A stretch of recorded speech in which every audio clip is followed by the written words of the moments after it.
I'm Jared Campbell. So this morning, here is some breaking news worldwide, February 21st, 2025. Let's start out with some U.S. breaking news. So the Trump administration initiatives and federal workforce cuts. So a federal judge in Washington, D.C. has authorized President Trump's administration to proceed with mass terminations of federal employees, dismissing union objections. The IRS has begun dismissing 7,000 staff members as part of the Department of Government Efficiency's DOGE broader strategy to streamline government operations. Elon Musk, leading DOGE, celebrated the ruling by showcasing a chainsaw gifted by Argentina's President Javier Milei, symbolizing aggressive bureaucratic cuts. Some critics warn that these layoffs could severely impact government functions, including tax collection and enforcement. And another significant policy move, the Trump administration has imposed tariffs on steel and aluminum imports, arguing that the measure will protect U.S. industries. However, trade partners, including Canada and Mexico, have criticized the decision, warning of potential retaliatory tariffs. Let's talk about economic stability and financial news. Consumer sentiment declined sharply in late February, with the index falling to 64.7 from 67.8 earlier in the month, marking the lowest level since November of 2023. Rising long-term inflation expectations and uncertainties surrounding recent federal policies have contributed to the downturn. Business activity in the U.S. has nearly stalled, with the flash U.S. PMI composite output index dropping to 50.4.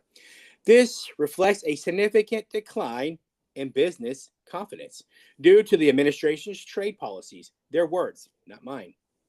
The S&P 500 and NASDAQ composites experienced declines of 0.43% and 0.47%, respectively.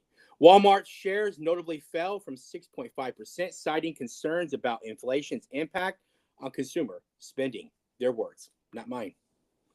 Healthcare updates. The Trump administration's budget cuts driven by DOGE cost reduction strategies have raised concerns about potential impacts on public health infrastructure and services for military veterans. Critics argue that these reductions could undermine essential healthcare services and compromise the nation's ability to respond to health crises. Their words, not mine. Let's get to the world news. Global conflicts and diplomatic efforts. U.S. Special Envoy to Ukraine, Keith Kellogg, described his recent discussions with Ukrainian President Zelensky as extensive as well as positive. However, tensions remain high, with U.S. officials advising Ukraine to cease criticism of President Trump and consider a mineral wealth agreement favorable to the U.S. Their words, not mine. Meanwhile, U.S. Secretary of State Marco Rubio has reassured European leaders that they will be included in the future peace negotiations concerning Ukraine.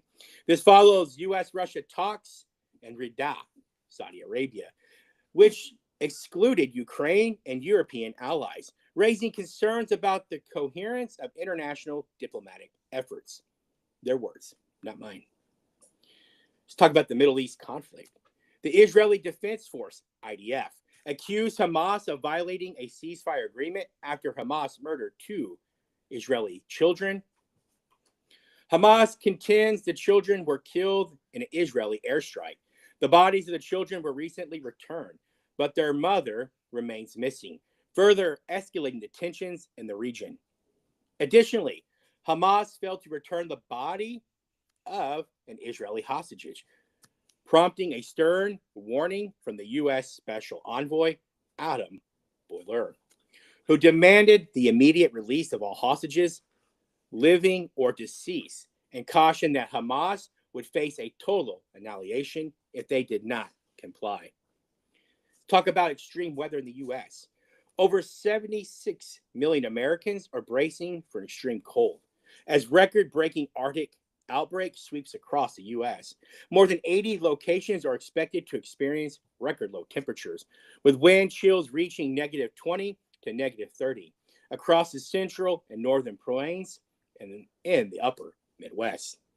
Cold weather alerts have been issued for Nebraska to Texas and eastward to Florida, raising concerns about frostbite risk, frozen pipes, and travel disruptions.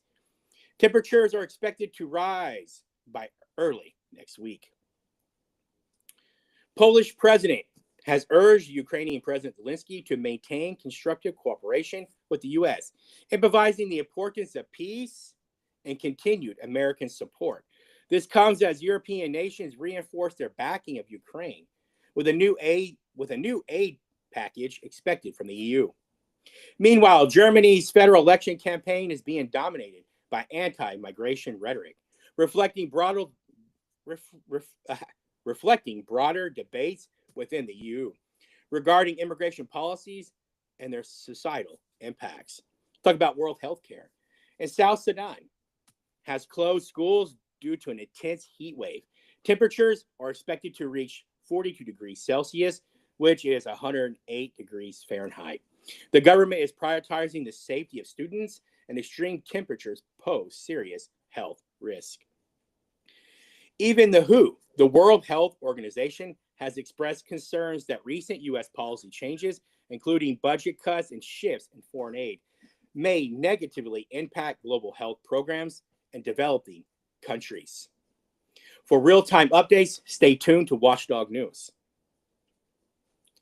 Thank you all again for following. I'm here and always looking out for all of you. I put together these reports based on objective reporting by what I see in the news. These are quick reports in the morning.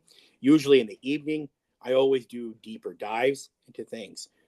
In Watchdog News in the evenings, we were and still are in the book of Revelation, and we will get back to that. But this evening, I'm going to dig a little deeper into some of these stories to keep you all updated on what's going on around the world. So thank you all again for following. This is Jared Campbell with Watchdog News, in association with Watchdog Ministries. Thank you all again for following. Thank you again for the love and support. All right.